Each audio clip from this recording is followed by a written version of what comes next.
یقیناً کہیں قیامت کا ذکر، کہیں جہنم کا ذکر، کہیں جنت کا ذکر، کہیں میدان محشر کا ذکر، یہ سب آپ نے سنا۔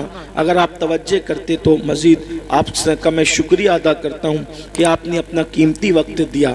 یاد رکھیں، قرآن سے اپنا رشتہ مضبوط کریں۔ بلکہ اب یہاں عشاء کے بعد تعلیم بالغاہ کا بھی نظم ہے۔ اگر آپ بڑی عمر کے ہیں، قرآن پڑھنا نہیں جانتے، آؤ قرآن سیکھو۔ اس سے پہلے کہ موت آئے قرآن سیکھ لو، کیونکہ فرمایا گیا کہ جس نے زندگی میں قرآن پڑھنا نہیں سیکھا اور وہ مر گیا تو قیامت کے دن اس کو اندھا اٹھایا جائے۔ قیامت میں وہ اندھا، اس لیے ہر مسلمان پر لازم ہے کہ وہ قرآن پڑھنا سیکھے۔ ہم اگر 24 گھنٹے میں صرف 1 گھنٹہ دیتے ہیں قرآن سیکھنے کے لیے تو یقین جانیں کہ آپ قرآن چند مہینوں میں، اور 4-5 پارے آپ اچھے استاد سے پڑھنا اگر سیکھ گئے تو انشاءاللہ تبارک و تعالی آپ خود بخود قرآن پڑھ لیں گے۔ اور قرآن پڑھنے کی عادت ڈالیے۔ آج لوگ کہتے ہیں مصیبت میں ہے، بلاؤں میں ہے، پریشانیوں میں ہے، قرآن پڑھیے۔ قرآن کی برکت سے ساری مشکلیں آسان ہوگی۔ اللہ کی کتاب سے بڑی کوئی کتاب نہیں ہے۔ ایک صحابی ہے رضی اللہ تعالی عنہ، ان کا نام ہے حضرت سیدنا اسید ابن حضیر رضی اللہ تعالی۔ یہ صحابی حضرت اسید ابن حضیر رضی اللہ تعالی عنہ، یہ رہتے تھے مدینہ منورہ سے، یعنی کہ کنارے کی بستی میں، کھیت دیہات کے علاقے میں رہتے تھے وہ، اور حضور علیہ السلام سے کبھی کبھار ملنے کے لیے آتے تھے۔ اب صحابہ کی عادت تھی کہ صحابہ اکثر رات کو قرآن شریف پڑھتے تھے۔ اگر میری بہنیں بھی سن رہی ہیں، اگر آپ اکیلے میں جب سب سو جائیں اس وقت آپ قرآن پڑھیں گے نا تو دن میں قرآن کی لذت الگ ہے اور رات میں قرآن کی لذت الگ ہے، اور جب آدھی رات گزر جائے تو قرآن کی لذت الگ ہے۔ مولا علی فرماتے تھے، میرے مولا مشکل کشا کہتے تھے کہ جب میرا دل چاہتا ہے کہ میں اللہ سے باتیں کروں، جب میرا دل چاہتا ہے کہ میں اللہ سے باتیں کروں تو میں نماز پڑھنے لگتا ہوں، اور جب میں چاہتا ہوں کہ اللہ مجھ سے باتیں کریں تو میں قرآن پڑھنے لگتا ہوں۔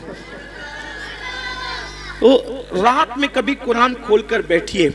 ڈاکٹر اقبال جرمنی سے ڈاکٹری پڑھے ہوئے آدمی تھے، لیکن اس شخص کا قرآن پڑھنے کا مزاج یہ تھا کہ جب وہ قرآن رات کو پڑھتے تھے تو اتنا روتے تھے کہ صبح کو جو ان کے آنسو مصحف قرآن پہ گرتے تھے تو دھوپ نکلنے کے بعد وہ قرآن کے اوراق سکھانے کے لیے ان کے گھر والے رکھ دیا کرتے تھے۔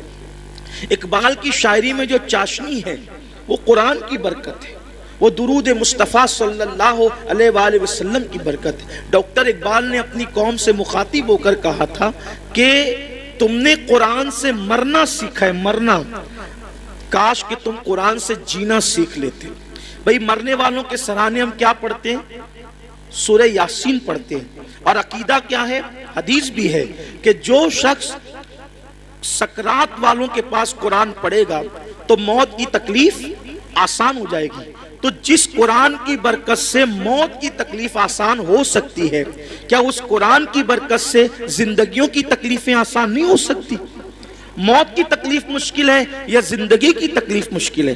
موت کی تکلیف زیادہ ہے، زندگی کی تکلیف کی کوئی حیثیت نہیں ہے۔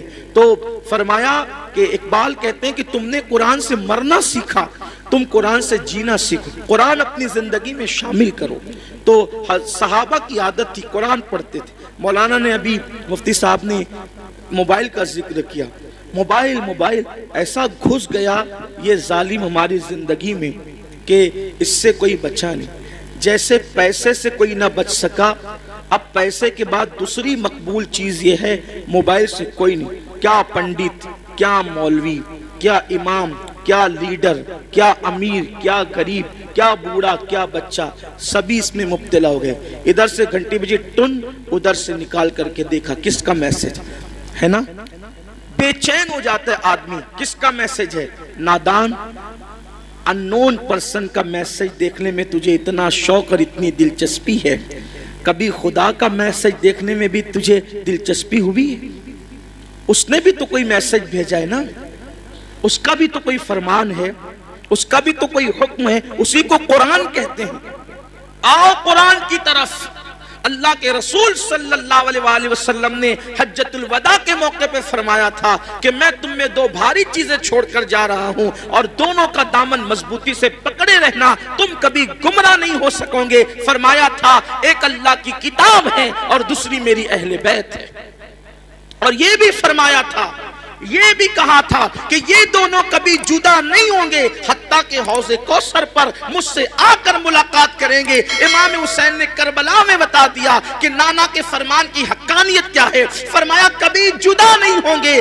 گردن کٹ گئی، حسین قرآن پڑھ کے بتا رہے ہیں لوگوں دیکھ لو ابھی بھی قرآن سے ہمارا تعلق کتنا مضبوط ہے۔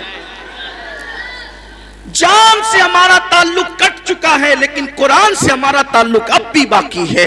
اور حسین پاک نے قرآن پڑھا، نیزے پر قرآن سنایا، تو یہ قرآن ہے۔ اور